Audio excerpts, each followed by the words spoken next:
presented by allaccessretail.com. Welcome to Conversations on Retail. Join Mike Graen as he sits down with Justin Patton, Director of Auburn University's RFID Lab, to discuss what is new in RFID for retail this year and beyond. Let's get started. Hey, good morning, good afternoon, good evening, everybody. Mike Graen here with another podcast with Justin Patton from the Auburn RFID Lab. Justin's been working on the lab and RFID back when he was a student at the University of Arkansas. And I guess Justin started the lab in 2005, was there for several years. Now it got moved to the Auburn facility, which ironically enough, Auburn and Arkansas just played football, and that didn't turn out so well from Auburn. But hey, we're glad we finally got a win because we never beat Auburn at anything. So thank you very much for being here. We really do appreciate it. We're going to talk about everything RFID and what are the new capabilities in 2024. So Justin, welcome to the podcast. Hey, thank you, Mike. Thank you for having me. All right, dude. Well, we've done lots of these, so you know the drill. Sent you the questions ahead of time. I'm just kind of looking for, okay, we did this last year. What's new? What's hot? Anything you can share? I'm just trying to me, there's two things that, in my opinion, are starting to pick up. Mm-hmm. One is food, not QSR, but I mean, really RFID in food.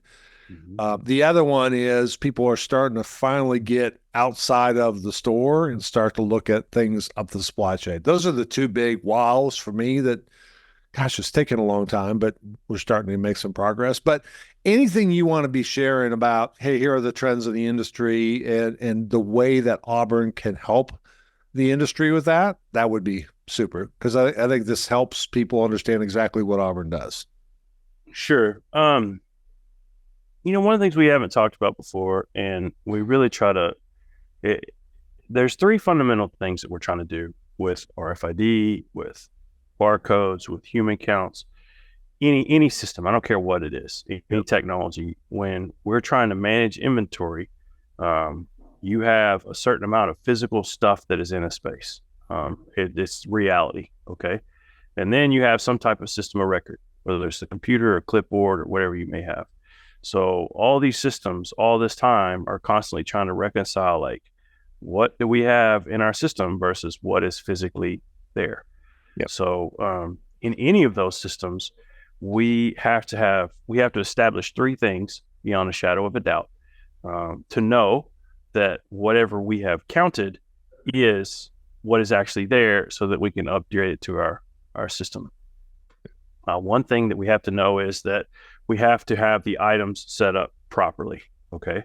So if it's a barcode, then the item has to be barcoded and registered so that we can recognize it as a SKU. If it's an RFID tag, it has to have the right RFID tag on the product, and it has to be encoded properly and serialized so that we can recognize it. If it's some type of an active tag, it has to have their thing on there. Even if it's just a hand count, it has to have a label on there, if like it's jeans, so that the person who's looking at it can say, oh, this is the size and color and style of jeans, to mark it down the list. So one thing we have to know is that the item is set up properly. The second thing that we have to know is whatever technology that we're using is fundamentally capable of doing what we ask it to do. So if it's a barcode scanner, then it is the correct kind of barcode scanner or laser or whatever, so that we can actually scan that thing. If it's an RFID scanner, then we have to know that we have got the right tags in the readers, so that we can scan those things when we do them, or the right type of overhead or the right type of robot. Doesn't matter what it is. It's the physics, right? So whatever that system is, it has to be capable. If it's a human that's out there counting it, I mean, if you need glasses like me, you better have your glasses on, because you don't have the capability to capture that properly. So making sure the item's set up properly, making sure that we have the physical capability to capture those things. And the third thing that we have to prove is execution, so that we're executing fully. So again, going back to those counting systems, did they actually count everything? Did they go through the whole area? If it's an RFID count, did they actually walk the whole space? Or if it's an overhead or a robot that doesn't require human intervention, was that thing active and the inventory was moved through there? Or did the robot go around or whatever? So if you can prove fully and verify that the items are set up properly, that you have the right tech solution in place that's capable of counting those things, and that you have executed fully on everything you need to execute to make sure that that happens. Once those three things are established, then you know that you have a good inventory count and a good inventory system. So from there, that's where everything drives. So from the lab, we have whole programs set up on the physics side of it. That's the ARC program. We have a whole program set up on the supplier compliance side of it. That's the ALEC program. And then the execution piece is a lot of the data and the audits and stuff and back and forth and everything too. So no matter what the industry is and what it is, and I know it's a long way to answer your question, we've been trying to firmly establish and find ways to preach that message of these are the things that you have to keep your eye on the ball if you want to make sure that your system works. And the nice thing is, in all these systems, you can independently monitor those. And there's ways to independently monitor those. So that's how we build confidence and consistency in counts and make sure that everything is the way it's supposed to be. That's great perspective. And that's really helpful. The challenge becomes if you're a pure play retailer, you can probably leverage RFID to do that. If you're a great big mass merchandiser, you're going to have RFID, you're going to have scanning, you're going to have computer vision, you're going to have all these other stuff. How in the world do you to put all that together? That to me is the trick of that, because every single item will have to have some signal that says, here, I'm here, I'm here, I'm here. They could be different across the big retailer like a Walmart or a Target or something like that. How do you combine all that stuff together? That to me is the hard part. This is a key point, I think, with these multi-sensor systems is we do not talk enough, and we still have not crossed that hump into true serialized inventory. So like we are operating in a world where we are all wandering around in a fog of uncertainty when it comes to inventory. And I'm not talking about warehouses or restaurants or retail stores. I'm just talking about life. I mean, if you look around your office or you look around your house, and I'm fond of saying this to people, like you ask somebody, how many pair of shoes do you own? 9 people out of 10 can't answer. One lady did answer very directly. She had a very detailed inventory of everything she owned. That was very impressive. But most people, they don't know. They don't know how many shoes they have. You don't know how many plates you have. You don't know how many tools you have in your garage. If anybody's ever lived through any kind of a catastrophic event like a flood or a fire, you know how hard it is to deal with the insurance company because most people just don't know what we have. Right. How many times have y'all bought stuff because that you already have at home because you forgot you got it, whether it's a tool or a socket or something else too.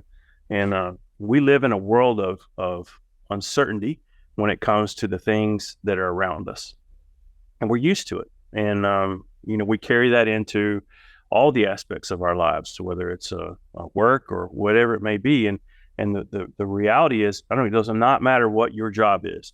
Even if your job is working from a laptop from home, you have an inventory. Like you have at least a laptop or a computer or a pencil or pen or something like that too. So we are not to the point yet to where we are applying a specific identity to all of those items. Once we do, it does not matter what type of sensor you apply to it. It does not matter if you're using computer vision. It does not matter if you're using RFID, barcode, nothing, serial number. As long as it's able to reconcile back to one specific item, then we're dealing in a world of specificity. And then it's not just a matter of groups of things appear and disappear. It's a matter of individual items that we're tracking through.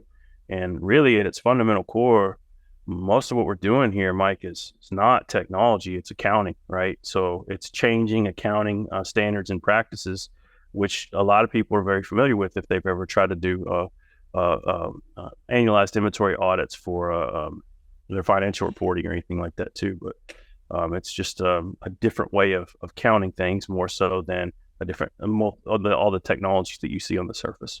Yeah. We have not posted it yet, but we had a really good conversation with Joe Cole, Vice President of Asset Protection with Macy's, and Randy Dunn from Zebra, who's been literally looking at asset protection and from Sensormatic and a Zebra perspective for a long, long time. One of the things that we talked about is combining technologies together for a single item. And the use case was using RFID for asset protection. Literally, you can measure what went through the register versus what left the store. The problem is that most people are saying, here's what left the register at a G10 level, so a UPC level, if you will. What left the store is at a serialized level. So 5 shirts got sold, 10 left the store. 5 of them probably got taken for whatever reason, but you can't tell me which 5, right? And so we started talking about, well, I know you and I've talked about potentially every single item maybe have a different signal, one being RFID and one being a GS1 2D barcode.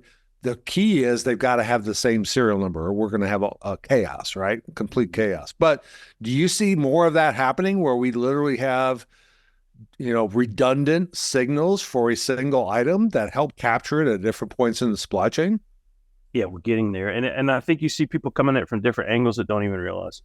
So, GS1 talks about Sunrise, which is their concept of moving us over to they've kind of changed the wording on a little bit, but some type of a 2D data matrix or identifier, moving away from a direct 1D barcode.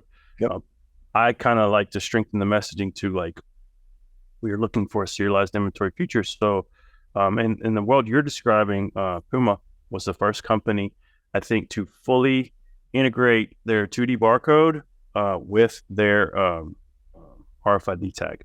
Now, Nike and Under Armour and others in the past have done a good job of linking the 2D barcodes or the QR codes or the anti-counterfeiting identifiers with the SG10 on the RFID tag and the UPC. My understanding is that Puma is the first one that has the same SG10 on the 2D barcode that's on that particular product, and that is fully linked on the back end, so that no matter which way you pull those, you're going to pull the same number back off of that item. And then we've got other people who are going on that same path. So, 2 drivers for Sunrise, P&G was being a big driver of that. A lot of the P&G products you pick up and and love so well, Mike, you'll start seeing QR codes on the back of those. Coca-Cola is driving some of that too. Pepsi for sure. Pepsi. And they're not serialized yet, right? But we're heading down that road of, we all see where this is going quickly. So we don't matter how we get there. Whatever puts that identity on there first at a per unit level is fine, as long as all of those sensors are using it appropriately and consistently. And it really makes it very easy to see the future when it comes to technology in a lot of ways, because you deal with this too, and I see this every day. I got people asking me about 57 new technologies, and a lot of them are data services. The first question you can ask yourself, the easy one, of what's going to stick and what's not, is it a proprietary numbering system? It's out. It's not going to happen. So if it's on open standards, great. Even if it's in a vertical org or something like that, in the long term, you're just making life hard on yourself. So as long as you're operating on consistent open industry standards, because you're going to be stacking those sensors together, the single sensor system is a thing of the past. And the second thing that we ask people when they're evaluating a new technology, if they tell you that they're replacing or competing with another technology, again, they missed the point. It's out. I don't know how many times we've gone to like a POS system or something like that, and we say, oh, we're doing this. And they say, we don't need that. We already have that with RFID. Or we already have that with CV. I said, if you think that you are going to do this with one sensor, then you missed the point. The whole point is to have multiple sensor confirmation on a serialized unit level identity. We start stacking that confidence layer on there, and then that's the true flexible future, I guess. Wiliot's visibility platform connects the digital and physical worlds using IoT pixels, battery-free smart tags that push data to the cloud in real time without human intervention. Their mission is to make every single thing an agent of change, enabling ambient IoT by adding intelligence and automation to food, apparel, packaging, pharmaceuticals, and other products. Learn more at Wiliot.com. So Auburn University, specifically the RFID Lab, led an initiative in 2018, which I was absolutely thrilled to be part of, called CHIP, Chain Integration Pilot. And it was a nice way of saying we've really leveraged RFID and serialized data at the store level to know what we have and where it's located for the most part. We're almost going back to 2005 when we started RFID at Walmart, which is tracking things throughout the supply chain. And the business drivers were basically claims elimination, product authentication, and shrink. Those numbers were out there and they were huge. And we were looking at EPCIS and blockchain and all that kind of stuff. We fast forward to 2024. I think both of us would agree we haven't made as much progress as we would like to, but it feels like the industry is very primed to be starting to take advantage of some of this new capability. Where do you think this is really, really? Because it's an incredible concept, but it's also extremely difficult to do. Yeah, I've thought about this a lot. Like, the tags are there on a large segment of the supply chain. There's a lot of stuff that's been tagged for a very, very long time. Yeah. And, we have opportunities to have been leveraging those within DC and supply chain operations that are often people just don't avail themselves of. But I also know that, like, I don't mean to single anybody out in particular, but if you go to a lot of DCs, the way that we run DCs is not modern a lot of times. I mean, you'll see a lot of barcode scanners and you hear about WMS systems and things like that too, but we don't tend to mess with DCs. And then COVID, even though it uncovered a lot of, holes in the supply chain, I think what it really did is make a lot of people turtle down and say, hey, let's just get a process we know and love and stick with it. And then, just force our way through when it comes to the labor component of that. So I think we're starting to see some forward-thinking suppliers that are really kind of getting a handle on that.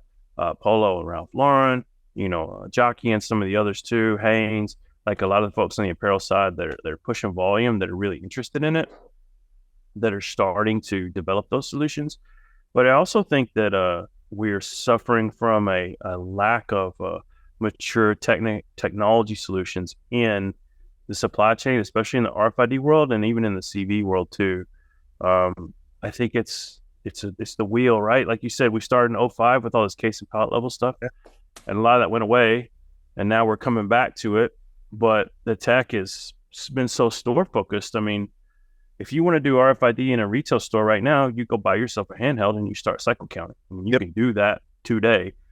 If you look at a DC, you're going to get 9 different answers to how should I light up this DC, and they're not.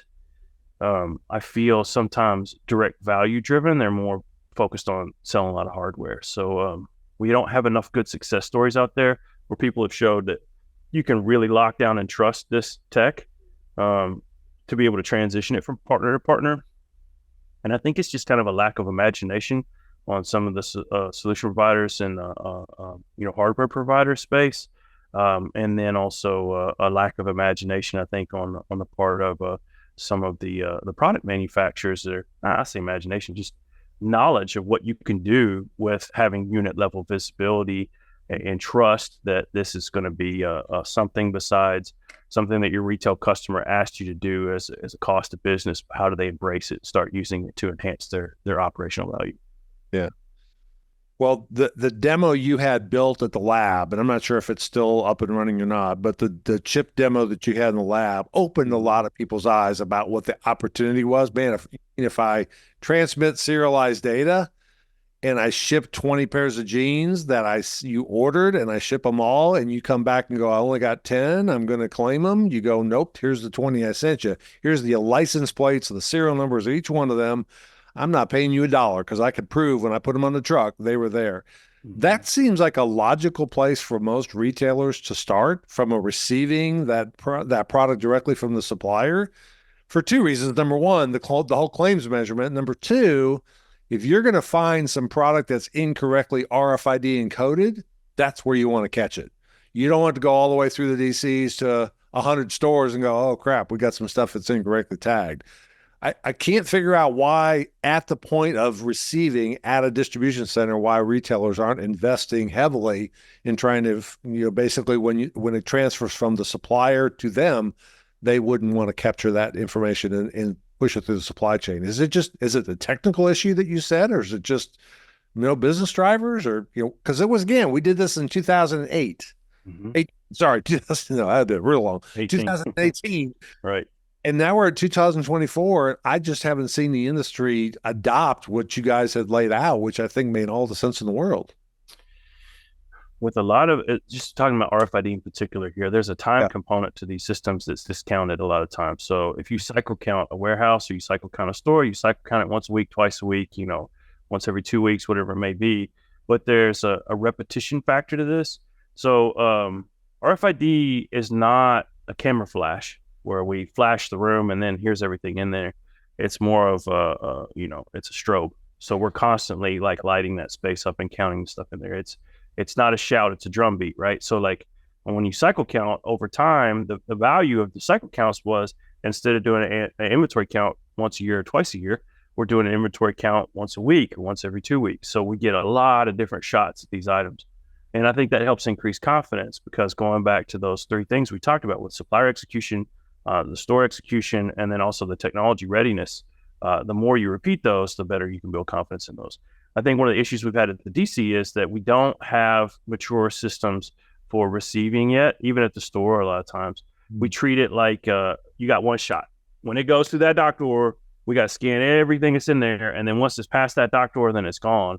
So then you try to match up a count there that happened in, maybe 1 to 2 seconds with all the stuff upstream. And we're putting too much of a constraint or a choke on there. So I think what we're seeing in, especially the stores with fixed infrastructure, I mean, you've seen this, Mike, like it ain't about just the readers at the receiving door. It's all the readers throughout the space that are going to pick up those items as they move throughout the store or throughout the warehouse or throughout the restaurant.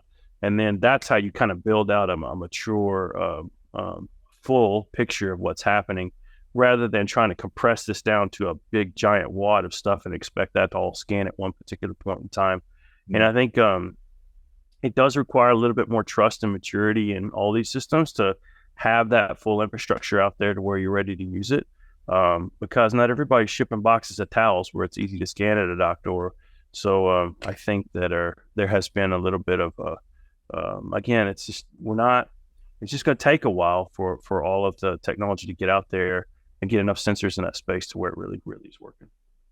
Yeah, and you just uncovered something that we've really learned the hard way in the retail space, which is they used to call what I would call things like choke points. That was that word that they use. Hey, it's a single kind of portal right here, run it through here, and you'll count everything. Mm-hmm. Yeah, it's probably not going to happen, right? You're not going to catch it all. So the way I've seen it be successful is maybe it's a term that industry uses, which is control point, which is probably a single portal plus another couple readers, plus another couple readers. You need to build up enough readers and antenna that basically say, I've got a number of times to catch this and establish what I would consider to be some kind of a minimum viable read point, which is I want to be able to read at least 98% or 97% of the things that are in the box, even if it's really tightly compressed. That doesn't mean just putting one reader over door and call it a good, because you may get 75%. You're not going to get anywhere close to where you probably have to be to have a counting grade kind of accuracy. Would you agree with that? Oh, the greatest disservice that I ever personally did to this space, and I was guilty of it for years, is that dock door portal demo we had down at the Arkansas lab, at the first lab, and the second one, and even ran in years. Like, I don't know how many years we spent like standing up readers at a loading dock door and then showing people pushing, a pallet full of T-shirts in there and saying, look, there's 200 T-shirts in this pallet, and look, you can see them all on the screen. And it came from the concept of like, hey, we're showing how quickly you can scan these things. But we gave people, I think, the wrong impression that, the reality is, and everybody listening, I'm happy to stand up on the mountain and say this. If you were using a loading dock door, the purpose of a loading dock door with RFID is you need pallet level or case level visibility. Yep. You are not going to see unit level visibility at loading dock doors. Especially for a large load of stuff coming down through there. Somebody's going to tell you I'm wrong and that they've seen it before. I ask it. Go look at it then, because I've been doing this for 19 years and I haven't seen one. So I don't think that the tech kind of works. It's not a drumbeat. That's a flash in time. So I think that helping people understand that value of nested visibility, helping people understand like when is the appropriate time to scan these things, and helping make sure that we have redundancy in operations, especially in the scanning operations, as much as possible, is very helpful to do that too. But I feel like we have kind of focused on what happened is in 2005, when we were really focused on these case level and pallet level dock door scans, we took some of those same techniques over into the item level world, when that was the wrong lever to pull when we started moving on item level RFID. And that became apparent because, think about it this way. it's not going to take you long to learn that a handheld is not an awesome solution for a loading dock door. I mean, it's just not made for it. Right. It's great for item level on a shelf, not great for a loading dock door. Same thing for some of those dock doors when it comes to unit level stuff too. Different tools are made for different jobs, I guess, if you will. Now, in fairness, there's some people out there doing it, but they have a different approach, which is they have a hierarchy. All of these 30 items are in this box. Mm-hmm. All of these boxes are on this pallet. They know that child-to-parent relationship. So if I read a pallet, I can deduce what's all in the box, in the cases and in the items. So I don't want to say you can't do that, but there's a lot of forethought that has to go into, I know what items are in which boxes are in which pallet, and be able to do that, because passing it through one single portal, you're not going to read every single item in that. In no way. And that's a great point. So there's discovery and there's validation. Okay. Yeah. So discovery means I don't know what all these unit level or serialized numbers are there, and I'm going to discover everything that's in that space. Right. And that takes a little bit of effort. Validation, to your point, is like, okay, I already have this case and it has a 128 case code on there. It can be a barcode. And then these EPCs or RFID numbers are assigned to that. I don't have to see all of them. I can just see one or two units for each one of those boxes to assume that box is there, and that will help. And I think that I could give you a real live example of that, airplanes. So when commercial aviation, before they take off on a flight, they go out there and they do a cycle count of the safety equipment in the cabin. Now, they're not discovering all the RFID tags on all the life jackets and the safety equipment in that cabin. They already know everything that's supposed to be there.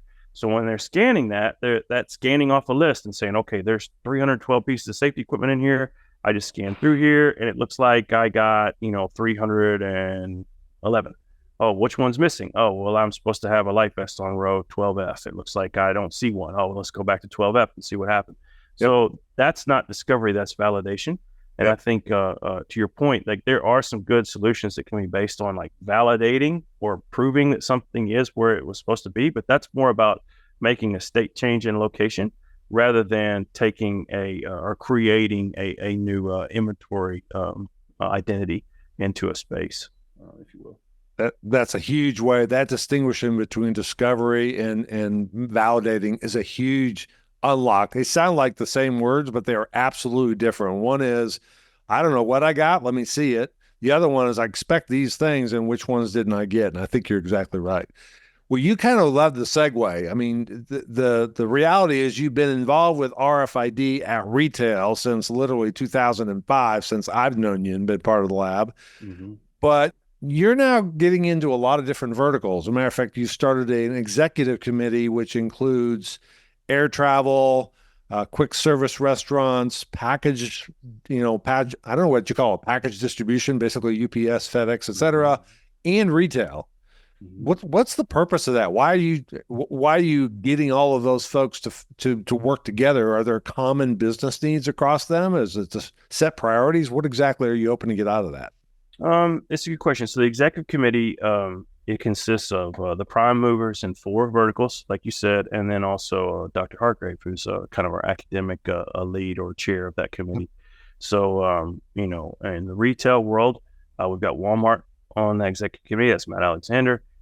He's been a driver for supplier compliance for a long time. And, there's a lot of retailers out there, but in terms of pushing volume, Walmart was the first one, the case and pallet level stuff, and they kind of help trend out some of the directions in the future. And then in aviation, we have Delta Airlines. Delta's been a great partner of ours. And again, they're kind of the prime mover for innovation, especially in RFID and their arena for aerospace and aviation. For packaging and logistics, we've got UPS. UPS has been in the news quite a bit about their plans for RFID, and they're kind of the most vocal, I think, out there in that packaging and logistics space, and they're pretty good representative for that part of the market. And then also for food and QSRs, we have McDonald's. That's Sue Fangman. I guess I should say Demetra Daniels is at Delta Airlines, and then John Bell at UPS, and then Sue Fangman at McDonald's. So, and McDonald's is kind of like, as a restaurant, they're pretty big in terms of mover, especially when it plans for RFID world. So between those 4, what we're trying to do is, in the past, we've treated these technologies, especially RFID, as one vertical versus one vertical versus one vertical. Mike, we're coming up on 20 years of my involvement in that space, and C1G2 RFID has been around as long as I've been in the industry, right? So how many versions of Bluetooth and Wi-Fi? And I mean, we can improve things in 20 years, surely, Right. especially from a technology perspective. So there's better techniques that we have for source tagging. There's better techniques we have for scanning things. I think that there's some real fundamental changes that we can make to UHF technology itself to make it better. A lot of the stuff that we loaded into these tags and chips back in 2005, when this was a few million tag market, are not really relevant in 2024, 2025, now that we're looking at a 50 billion unit market. So I think that that group can help leverage a little bit more of a collective interest to drive the things that we don't have a heavy focus on, especially attention to data and data transfer, and then also things like driving technology adoption from a bigger perspective. We went to some of the companies that are doing a lot of the back-end data systems, and had a very large data company. We went and asked them at one point about helping set up some more mature systems for transitioning serialized data. EPCIS is a great standard. Now we need to make sure that we have ways to actually, send stuff around, whether it was like Chip Project or whatever. And this person kind of spent a long time explaining to me why he didn't think that we would see RFID at an item level on electronics and toys and home goods and a lot of things. And I'm like, already tagged, buddy. So like, I feel like that there's a lack of knowledge and education and maturity outside of our space. There's a real lack of knowledge outside of the world of, UHF RFID. And then even within it, there's not enough coordination to kind of go after some of the easier wins. But those four verticals that we just kind of laid out, they have some common interests as well. I mean, when you get right down to it, they want to know what they have and when they want to know where it is, right? I mean, that's true in all of those verticals. So are you able to leverage information of things you learned in one vertical across those verticals pretty effectively? Oh, absolutely. I mean, every time we have one of those meetings, there's so many things that one will learn that is immediately applicable to another space that you just wouldn't think about. Trying to think of a great example off the top, but there's a lot more in common between baggage handling in an airline operation and package handling in, a ground shipping operation, or especially air shipping operation. And you might think, like, if you're putting boxes on a shipment from an online retailer to a person's house, that's not terribly dissimilar from someone who's checking a bag on an airline from one destination point to another. So these systems that are designed for one may be valuable to another. Bag handling operations underneath an airport, if you've ever been down in one of those things, it's wild. It's like, the only thing I saw for aircraft operations growing up was Die Hard 2 when he's running around into the airport. And it's not like that, but like, there's a lot of automation stuff, which is pretty similar to what you would see in the DC and the retail world, in the retail space too. And a lot of the hard lessons we've learned about supplier compliance and getting a lot of suppliers to tag things, I think are very practical when you're moving into the food space, because they also have a lot of suppliers that need to leverage value out of this. And they don't want to have to learn the same hard lessons about printers and application and serialization, things like that too. So beyond the real simple, like just knowledge sharing pieces of like, this is how we can help you and help you and help you, I think we're really trying to learn how to leverage the weight of all of those industries together to drive it forward. I think what's happened now is a lot of these industries are very reactive to the technologies available in the space. What do you got out there? How can I implement it? Whereas, 10, 15 years ago, they were very proactive. I think a lot of these industries are going out there and saying, this doesn't exist yet, but I want it. That's how we got the first infrastructure systems and things like that. So we're trying to recapture that spirit of let's plant the flag and move towards it, rather than just sit back and to try to figure out how we're going to use what's being offered.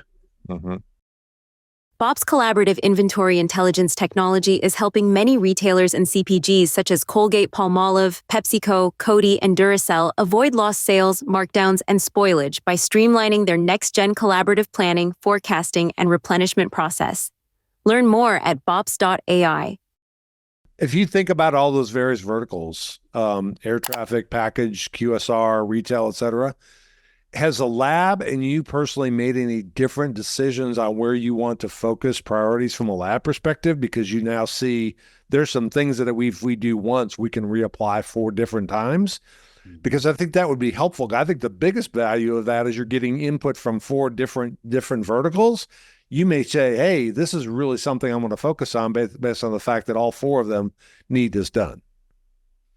Yes. I can think of a not that exciting base example, and I can think of something that's a little better. So like one thing that a lot of people, when they go into an RFID program, almost everybody right off the gate, like we learn about the things we can touch and feel. Okay. So tags and readers, they get tags and readers. Yep. In my mind, tag and reader performance is a solved problem. Like, there's a lot of tags out there. There's a lot of readers out there. You decide what kind of environment you want to set up. And when I say we, I mean the whole industry has invested in robust ways to benchmark RFID tags and for performance. And then those playbooks, there's playbooks in QSR space, there's playbooks in retail, there's playbooks in aviation. We're looking at playbooks in, packaging places that kind of builds up too. So there's a very known path to travel to where you can figure out tags and reader performance. So a lot of times people get hung up and they spend a lot of time worrying about like getting the tags to scan. And what we tell them a lot of times between industries is, man, the tags are not your problem. The tag reading is going to be the easy part.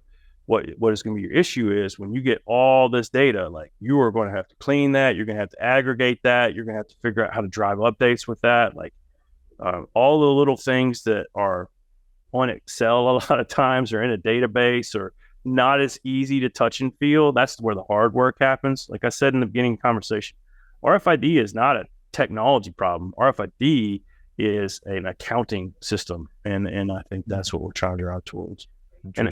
And I think, the more exciting version of that, we just had a big conversation with the exec committee about space because we've dabbled with NASA and some of the other space operations folks. And actually, I'm going to DC this week, and there's a thing coming up there there's a lot of driver in space operations because you got a lot of commercial stations that are popping up there. We're talking about lunar surface now and pre-staging equipment inventory and things up there. There is a full supply chain that is about to open up in orbit and beyond that doesn't exist yet. Like right now, stuff goes up and stuff comes down pretty much. And you're seeing some of this in the news with Boeing sent the Starliner up there and it connected with the ISS, and they got, SpaceX is going to bring them back, and they already sent the module back down. And 10, 15, 20 years ago, it was all like it was NASA or it was Russia or the EU, but now it's more of there's an industry there. Right. And I think, we have to establish standards and capabilities in that area. So it's a smaller space. Sounds weird to say.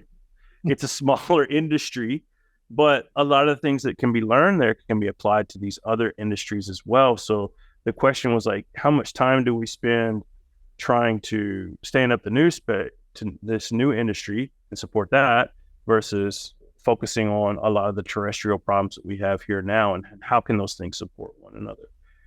So yeah, it's fun to have. Fascinating. Well, let's head back to retail because this is really more of a retail subject. So one of the things that we have always talked about is RFID allows you to know what you have very, very, very quickly. Mm-hmm.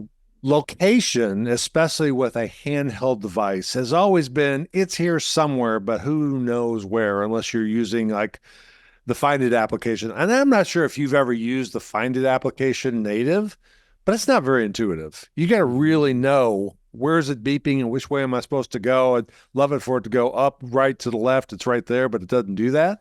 So how are retailers figuring out product location? Obviously, there's fixed infrastructure solutions that allow you to do that, but product location, like, is it right here or is it right here within about a foot or a couple feet away? How are retailers combating that? Because that seems like the next big opportunity beyond knowing what you've got, knowing exactly where it's located. Right. I think retailers in a warehouse, WMS systems will define locations and different put locations and stuff like that. Right. So those, I think, are more obvious, I think, in terms of how they do those. In a retail store, one of the things I like to say is, like, when we started this in 2005, most retailers, I don't think very many at all, differentiated between backroom and front room inventory. They just had inventory on the system. That was the whole initial win with these RFID systems, is understanding the difference between back and front, and then using that to drive replenishment. And that gets forgotten along the way, but it was true. That's been a change. Now I think retailers will have front room inventory, back room inventory. They'll have to a category or department like men's jeans or something like that. And then if they're really advanced, then they'll have inventory to a mod or to a particular rack location or something like that too. Generally, most retailers that we work with will have front room, back room inventory. That's the stuff that's readily available. Most of them will try to re-merchandise stuff back to the proper category or department area where it's supposed to be, but most of them don't have visibility to the individual mod. Right.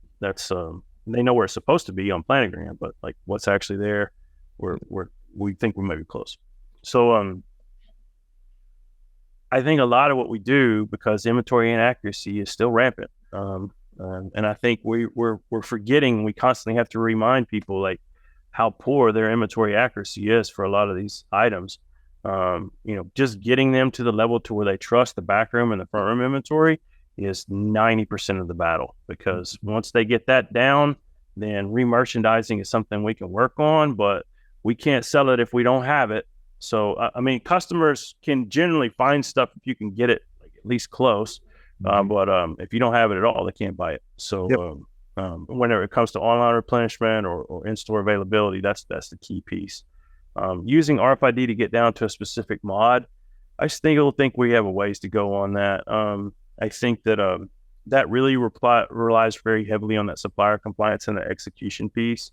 Okay. And also I think just the ability, I've seen overhead systems. I know you two have too, Mike, and how we've had retailers that'll come to us with 3 different overhead systems, and they'll say, okay, this one can do location accuracy to 1.2 meters, and this one can do location accuracy to 1.8 meters. Mm-hmm. So 1.2 is better. And I was like, all right, so what's your business case that 1.2 is going to save you more money than 1.8? Right now, you don't have a system that can handle either, right? So like you can give people XY coordinate locations of inventory all day long. They can't use it. So, trying to get them to focus on like, what does it mean? What is their core inventory accuracy? Do they have their high level location accuracy right, so that they're operating based on and making replenishment and purchasing and sales decisions based on that? Then worry about that final mile merchandising piece, because we have seen retailers get obsessed with merchandise location, and they lose the forest for the trees, or however or vice versa. I don't know. Like we lose track of the big picture because we're so damn worried about making sure that this pair of pajamas is on this rack versus that rack over there.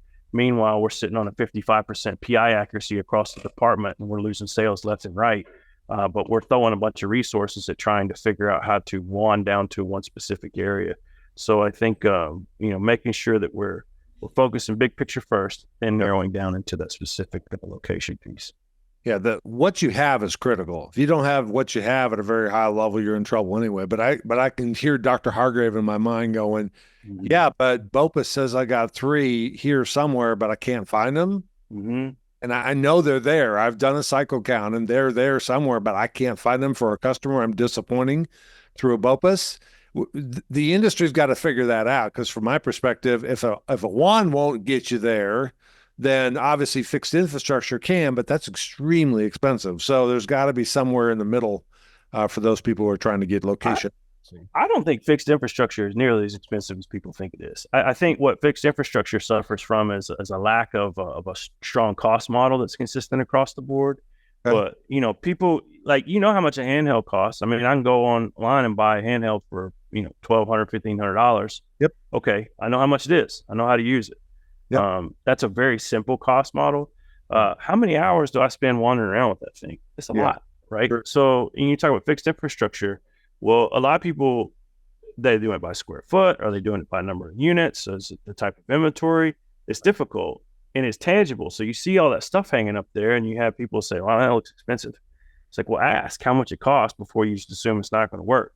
Because if you're going to spend $75,000, $100,000 to light up a store, it's going to last you 4 or 5 years, versus, $4 or $5 for handhelds. You got to think about that labor component piece that comes in there too, because that's where the true savings of value.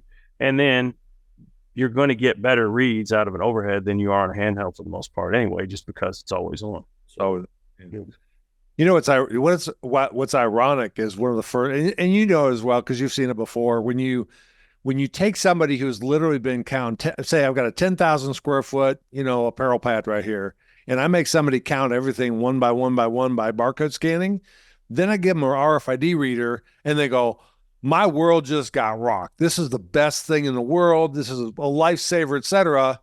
Until they're about 8 months into it and wanting that pad, for 20 minutes a day or whatever they do, they go, this is a lot of work. I got to do it. Wait a minute. We're not making you count it by hand, but suddenly it's a lot of work to be able to do that. So I think the fixed infrastructure also says, take that human element out. The human element's the most important customer facing you got. Don't have your humans collecting data for your systems.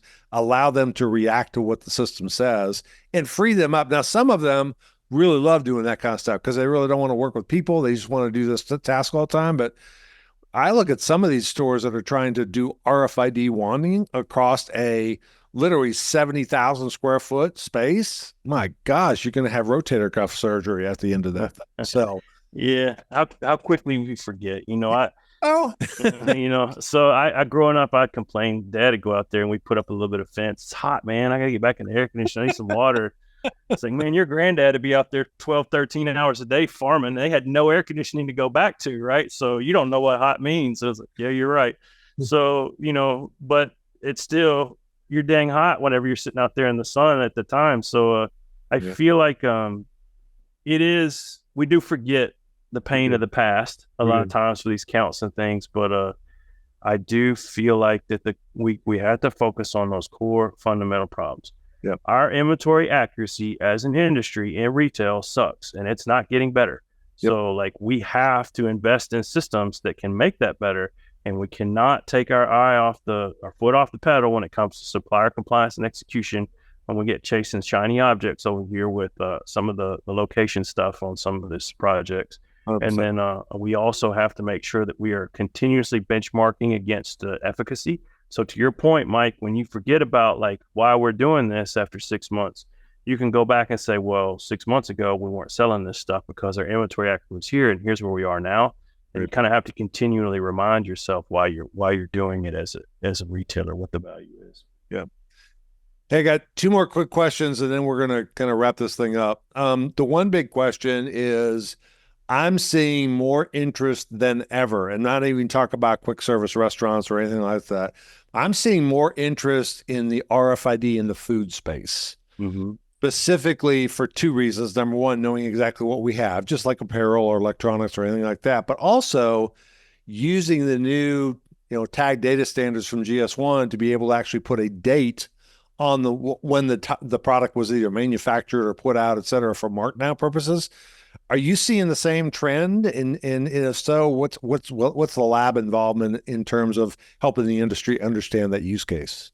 I am, and I am seeing that trend. A couple of things that's good is when we talk about different data standards or for expiration of food and stuff like that, we don't need special tags. I mean, you need, most of these tags can handle higher memory data anyway. Yep. So it may not be if you're doing the very high memory stuff, but you don't have to re-engineer the whole performance perspective of things. A lot of these current market tags will work just fine. So you don't have to the readers aren't going to read things differently, things like that. The product itself is hard to tag because it's food.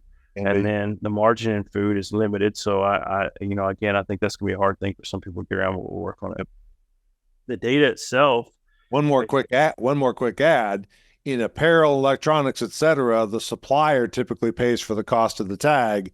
In food, typically that product is potentially going to be tagged at the store. So the retailer absorbs the cost of the tag and the labor to collect it, et cetera. So the business model becomes much tighter. It does. And it becomes when the supplier's not paying for it, things are a different story, right? So when the retailer's paying for it, it's kind of more elegant because I guess in a way the person who's getting the value is paying for it. So it makes it much easier to do an ROI model because you know how much you're paying to do this and you know how much you're making back out of it. So it's it's a more direct conversation. Yep. Now the data itself, I'm of two minds on that. Moving to a higher memory data standard means that some of these retailers are going to have two different RFID data standards in the same store. My gut just screams at me every time we look at this and says, we do not have everything locked down as much as we'd want on the first one. We do not need to complicate this by adding a second data standard to the space. Right. However, I do think, going back to your questions at the beginning, Mike, once we start looking at date and expiration, we are truly using the value of the serialized unit level inventory. So we're not just batching this thing up to on-hand updates. We're really extracting true value on a per unit basis, which I really like. So I am, I don't want to turn this into a VHS Betamax situation, with RFID data standards, and I don't think we'll get there, but I do know that it can be hard to create systems that can handle both of those on the back end. Because again, I'm not worried about tags and readers. I'm worried about the data on the accounting side, on upstream, and making sure that we have structures that can use and ingest that is what I worry about more than anything. Last question. There's no segue away from this one. We're just going to lay this one out. Mm-hmm. The Auburn RFID Lab has a cadence right now of 2 major events per year, face-to-face. One is the Supplier Summit, which I think was 2 years ago when you first did it. Blew away everybody's expectations in terms of the number of people who came and what they got out of it, et cetera. You and I had this funny bet, which says a year later, you didn't think it would be good at all. I said, I think it's going to be the first year. And I think I won that bet. Yeah. But also, so you've got that event. And in the fall, you have a traditional kind of RFID board meeting for board members. The question becomes, I guess, do you see these continuing to trend? Do you see us every spring having a supplier summit and every fall having a board meeting, either at Auburn or somewhere else? And if so, is that what people could start counting on from an Auburn perspective? Yeah, I guess 2 things I can announce here. So one is, and I think you know this and some other people do, we're getting a new building. Yep. So it's not the one behind me in the background here, but like the pretty nice build. There's a research park here in town. So there's been a lot of activity. The Board of Trustees just approved that, and it was announced in the media a week or 2 ago. So the RFID Lab is moving into our own space, which we need because we're busting at the seams. So let's stop right there. What is the square footage of your current facility? Square footage of our current is around 13,500. And you're moving to the space we're moving to, we're looking at is around 45,000 square feet initially, with the option to add another 60. So moving up to about 100,000, depending on how many industry verticals put in there. And that's needed because a lot of this is warehouse focused. Yeah. And there's 2 facts there. Number 1, you've delivered on the expectations of the industry. And number 2, the Auburn Board of Trustees have a lot of faith in what the future is for that. I mean, it's the only reason they give you the more space. I think so. Congratulations to you. It's tremendous. Well, that's all of us, man, because this is something that we've been working on together. Like we're not selling anything at the lab except the students. So I think we've been able to help drive that, which is good. But for next year, what we're going to do, next year is the 20th anniversary of the lab. Yep. So we've got a lot of activities planned. So ideally a groundbreaking for that new space. We may have one earlier than that for the university, but for the industry partners, we want to have groundbreaking and showcase that new space. The Supplier Summit, we're thinking about expanding that up a bit too. I'm trying real hard. You mentioned that Supplier Summit, like the second one, I thought we were going to have like 50 to 100 people. We opened it up with 200 and it was gone like within 2 days. And I'm seeing how much of a venue space we can get here in the Auburn area, because if we're going to do the full groundbreaking and all these other industry stuff and a 20-year celebration, I think we really want to kind of have a big show and tell party and bring everybody. You've got a football stadium, right? Yeah, right. Yeah. Yeah. We're going to put every single person who's ever said the word RFID in there and fill up section 1. But I think we're working on that piece too. And I think next year is going to be a big year for us. So we're looking forward to having our friends down. Got it. And you've got a big board meeting coming up in October, just a few weeks here. Is there any big agenda items that you want to share with the group before we wrap this thing up? We're trying to do a little bit more focus on some of the retailers that don't get as much attention on the retail space. There's a lot of vertical retailers and mall retailers who have been chugging along and doing a pretty nice job of updating their systems. Nice. And we don't hear from them as much sometimes. And I'm trying to get a little bit more of a refocus on the things that we don't see, and then planning for next year. Awesome. Well, Justin, I've asked you a lot of questions. There's a lot of cool stuff coming down the road. Everything from leveraging this up the supply chain to food to multiple sensors to a brand new facility that you've gotten the university to invest in. Anything that I did not ask you that I should have? What's on your mind that we probably should have brought up in terms of what's new and different, et cetera, that you want to share, or any other closing comments that you got? Man, I think you covered it pretty well, Mike. That serialized inventory piece is crucial. And, if any retailer or brand is listening to this now, and you do not if you do not know who in your org is in charge of serialized inventory, then you need to either assign somebody or figure out who it is, because there is a future of retail that is coming that is based on serialized inventory strategy. And there are some retailers and some brands that are pretty advanced on that. And there's some of them that are still thinking like the dark days of we're going to do batch level, quantity level inventory on a sales floor in the back room. And those days are coming to a close fast. So folks have an opportunity to they don't have to be on the bleeding edge, but they can get ahead of the curve, or at least be on the curve. But we cannot be sitting here scanning 1D barcodes in another 5 or 6 years if you expect to stay in business in a world that expects a 24-hour availability of products to their customers. And I think that's what we're trying to help support. Awesome. Well, Justin, once again, thank you so much for your time.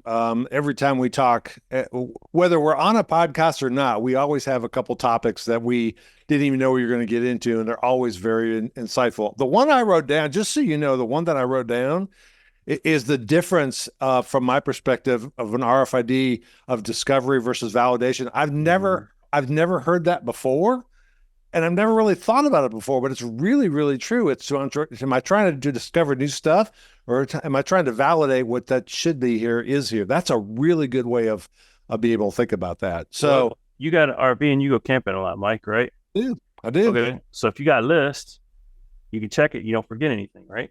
We have a list. It's actually electronic.